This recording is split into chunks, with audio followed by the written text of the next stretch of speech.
Bueno, continuamos entonces con la tercera parte de este entrenamiento y vamos a hablar de los azúcares. ¿Y por qué hablar de azúcares? Porque también hacen parte de nuestra alimentación, también están presentes y también recibimos demasiada información acerca de ellos. Y por eso nos confundimos y a veces no sabemos cuáles incluir o cuáles no, o a veces nos dicen hay que dejarlos todos.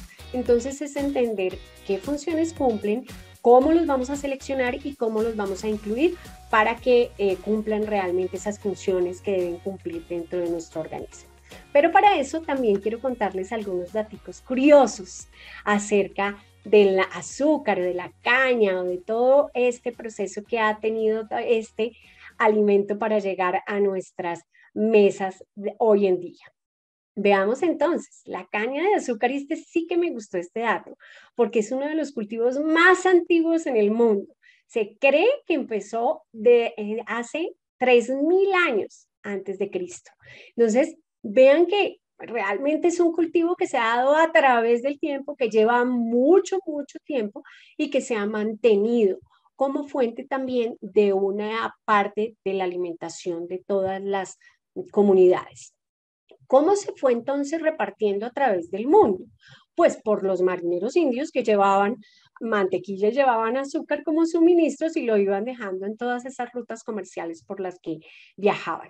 Otros que hicieron un papel importante, cumplieron un papel importante, fueron los cruzados, que fueron los que llevaron el azúcar a Europa después de todas esas campañas que ellos hicieron o que cuando estuvieron en Tierra Santa.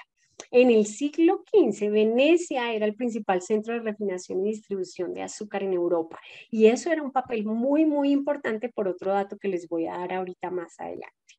Veamos cómo llegó entonces la caña de azúcar a nuestro continente.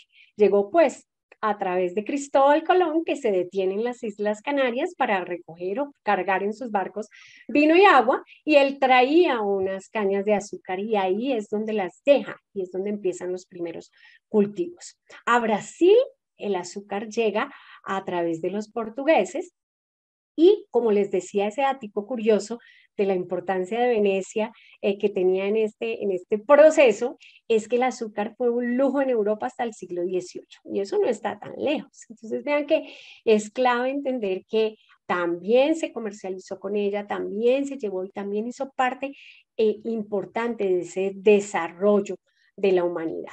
Pero entonces, cuando nosotros vamos a hablar de azúcar, tenemos que hablar de dónde es, cómo, a qué grupo pertenece. Y por eso tenemos que hablar de los carbohidratos.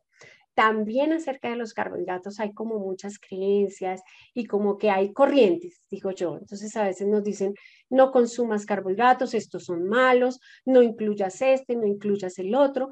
Y por eso queremos explicar el día de hoy, en esta parte, en esta tercera parte, la importancia de esos carbohidratos en la alimentación. Vean cuáles son las funciones o para qué sirven estos carbohidratos. Son la principal fuente de combustible para el cuerpo. A veces cuando las personas me dicen es que me dijeron que dejara los carbohidratos. Y entonces mi pregunta es, ¿de dónde vas a sacar el combustible para que tu cuerpo trabaje correctamente? Es mi principal fuente de combustible, entonces no podemos dejarlos. Lo importante es saber seleccionarlos, ¿cierto? Tengo que saber que los alimentos naturalmente los contienen y ahí hay una función importante y es que algunos de estos alimentos que contienen carbohidratos también aportan fitonutrientes que tienen una acción antioxidante dentro del organismo que es clave. Y además de eso, también encontramos fibra que nos va a ayudar a dar sensación de saciedad. Entonces vean que empezamos a encontrar otras funciones aparte de los carbohidratos, porque a veces decimos solo energía y exceso de energía, pues tampoco es conveniente, sino que cumplen otras funciones que son esenciales. Entonces por eso debemos hacer una mejor selección. Y para poder seleccionarlos mejor, tengo que saber dónde los voy a encontrar. Entonces tengo dos tipos de carbohidratos, unos que son los carbohidratos simples, que los encontramos de forma natural en las frutas y en los productos lácteos, pero también los encontramos en todos los alimentos azucarados y refinados. ¿Y qué es lo que pasa con estos carbohidratos simples? Que se absorben muy rápido, por eso se denominan simples, ¿no? Aportan energía, pero rápidamente. Entonces, ¿qué quiere decir? Que si consumo un exceso de ellos, pues mi cuerpo no va a ser capaz de utilizar toda esa energía y lo que va a hacer es después, más adelante, empezar a acumularla. Entonces, ¿cuál es la recomendación? Que de esos carbohidratos simples, escojamos los que me aportan otros nutrientes, en este caso serían las frutas y los productos lácteos. En el caso de las frutas, pues tendríamos fibra, tendríamos vitaminas y minerales y fitonutrientes. Y en el caso de los lácteos, pues aparte de estos carbohidratos, tendríamos el calcio. Bien, y tenemos el otro grupo de carbohidratos complejos que también es bastante grande. ¿Y cuál es su característica? Sus principales características son que se digieren lentamente y nos van a liberar más lento el azúcar en la sangre. Por eso se llaman, yo digo, carbohidratos complejos, ¿cierto? Porque es más complejo todo ese proceso. De forma natural, ¿dónde los encontramos? Entonces, todo lo que son granos, cereales, legumbres, ¿sí? Y todos los derivados que provienen de esos cereales, por ejemplo. Y la ventaja es que cuando los consumimos con sus cáscaras o de manera entera, pues vamos a tener un mejor aporte de fibra también. Además, me aportan energía de forma más lenta y sostenida. Entonces, vean que yo necesito, por supuesto, incluir estos alimentos que aportan carbohidratos en mi alimentación diaria para obtener esa energía. ¿Y qué hago? Pues combinarlos, que tengamos tanto carbohidratos complejos como carbohidratos simples en nuestra alimentación. Aquí no me voy a detener tampoco porque son los tipos de carbohidratos de acuerdo a su estructura también. Entonces tenemos los monosacáridos, los disacáridos, los polisacáridos. Y ahí empezamos a reconocer otros nombres que también los traemos, no para entrar en detalle en cada uno de ellos, pero para que nos vayamos dando cuenta que son tipos de carbohidratos que nosotros estamos consumiendo día a día. Entonces, por ejemplo, la glucosa, la hemos oído mencionar, la sacarosa, que es el azúcar de mesa, el almidón. Hemos escuchado estos términos y vienen de manera natural dentro de los alimentos. Entonces es importante que los vayamos descubriendo, como les decía, cuando hacemos la selección de nuestros alimentos diarios.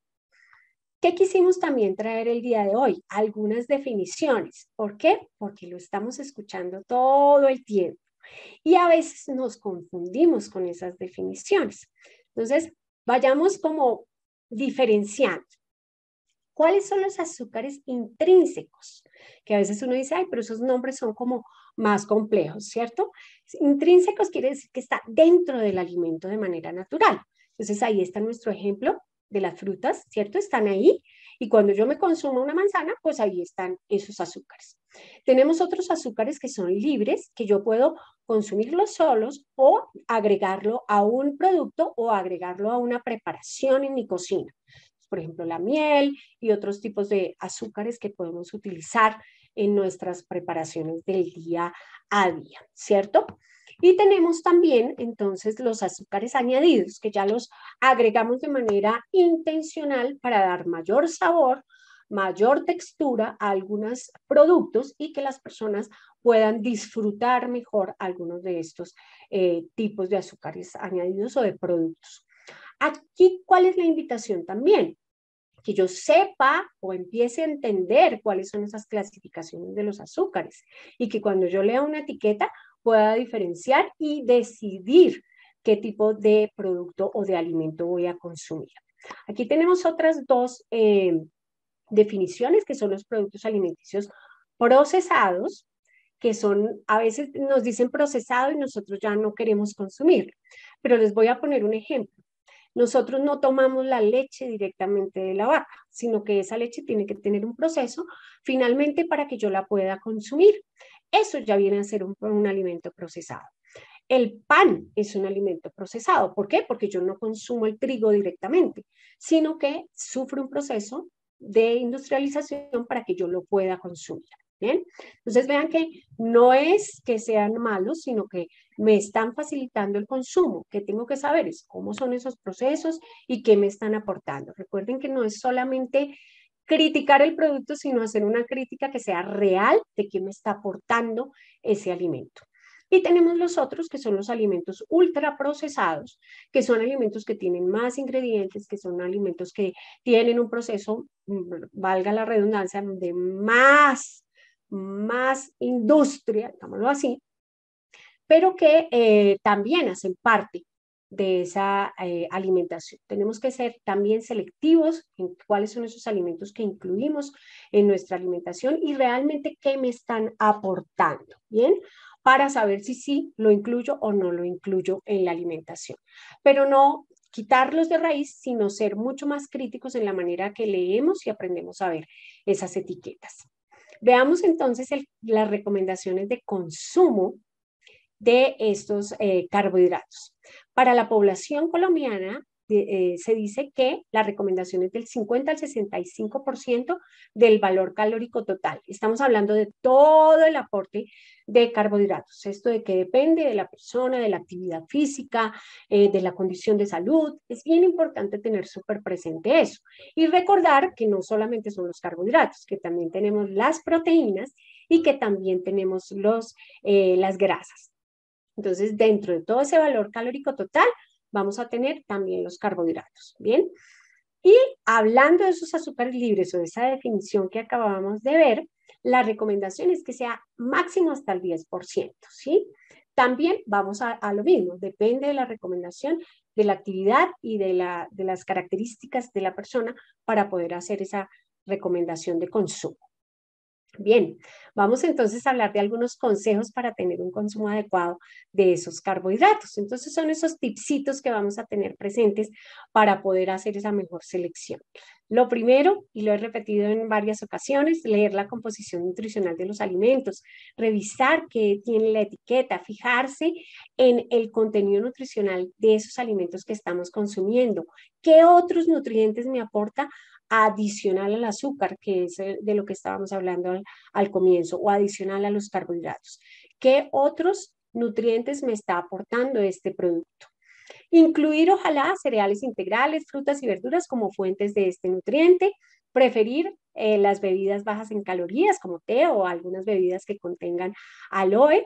Y controlar el consumo de dulces, chocolates, helados o postres que tengan un alto contenido de azúcares añadidos. Entonces eso es importante que lo tengamos presente, leer, como les decía, las etiquetas, fijarse en los otros nutrientes que aporta ese producto y también enfatizar en este concepto que queremos traer ahora y es en la densidad nutricional.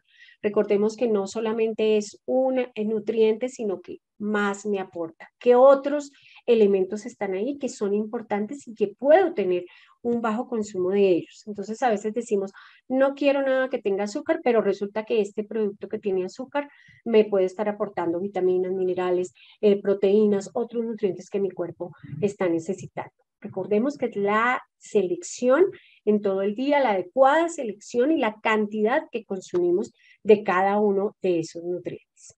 En esta imagen verán algunos ejemplos de nuestros productos que aportan azúcares. Recuerden, como lo vimos a lo largo de la presentación, estos nutrientes en cantidades adecuadas dentro de una alimentación balanceada son necesarios para el funcionamiento del organismo. Y recuerda, es importante considerar la selección de alimentos y el consumo de nutrientes en el marco de una alimentación balanceada y de un estilo de vida activo. Recuerden que siempre van de la mano. Todos. Es importante la selección de los alimentos, es importante la actividad física para tener un buen bienestar.